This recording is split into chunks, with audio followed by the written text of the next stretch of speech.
আসসালামু আলাইকুম ভিউয়ার্স, আপনারা সবাই কেমন আছেন? আজকে বানাবো চিকেন আলুর পাতলা ঝোল। হাজব্যান্ড বলছিল রোজ রোজ চিকেন কষা খেতে আর ভালো লাগছে না, চিকেন আলু দিয়ে একটু পাতলা ঝোল বানাও। তো চলুন শুরু করা যাক। প্রথমে আমি এখানে একটা কড়াই নিয়ে নেব আর তাতে সর্ষের তেল দিয়ে দেবো। ফোড়নে দেবো 2টো এলাচ, দারচিনি আর তেজপাতা। তারপর আমি এখানে 3টে পেঁয়াজ কুচো দিয়ে দেবো তেলের ওপর, আর দিয়ে দেবো ওপর থেকে অল্প লবণ। তারপর পেঁয়াজটা ভালো করে ভাজা ভাজা করে নেব।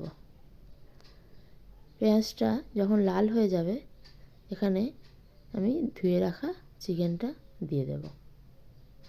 চিকেন আর পেঁয়াজটা মিনিট 5 মতো ভালো করে ভাজবো, আর উপর থেকে পরিমাণ মতো লবণ ছড়িয়ে দেব। মিনিট 5 ভালো করে ভেজে তাতে দিয়ে দেবো একটা টমেটো কুচো আর 2টো কাঁচা লঙ্কা।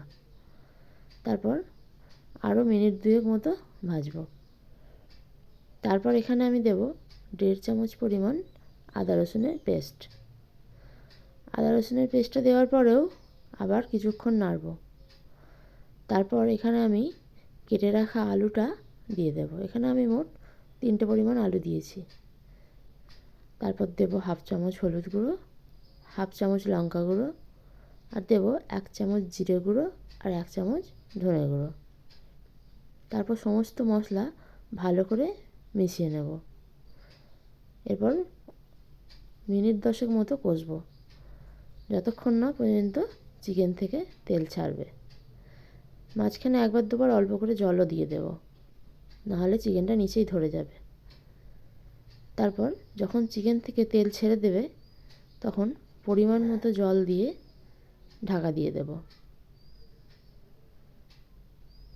তারপর মিনিট 20 পর যখন ঢাকা খুলে চিকেনটা সেদ্ধ হয়ে যাবে, তখন এখানে আমি 1 চামচ গরম মশলা গুঁড়ো ছড়িয়ে দেব। গরম মশলা গুঁড়োটা দেওয়ার পর মিনিট 5 মতো আরও ফোটাবো। তারপর দিয়ে দেব কিছুটা ধনেপাতা কুচো। তারপর ধনেপাতা কুচোটা দেওয়ার পরে যখন ফুটে যাবে, তখন আমি গ্যাসের ফ্লেমটা অফ করে দেব আর একটা জায়গায় সার্ভ করে নেব।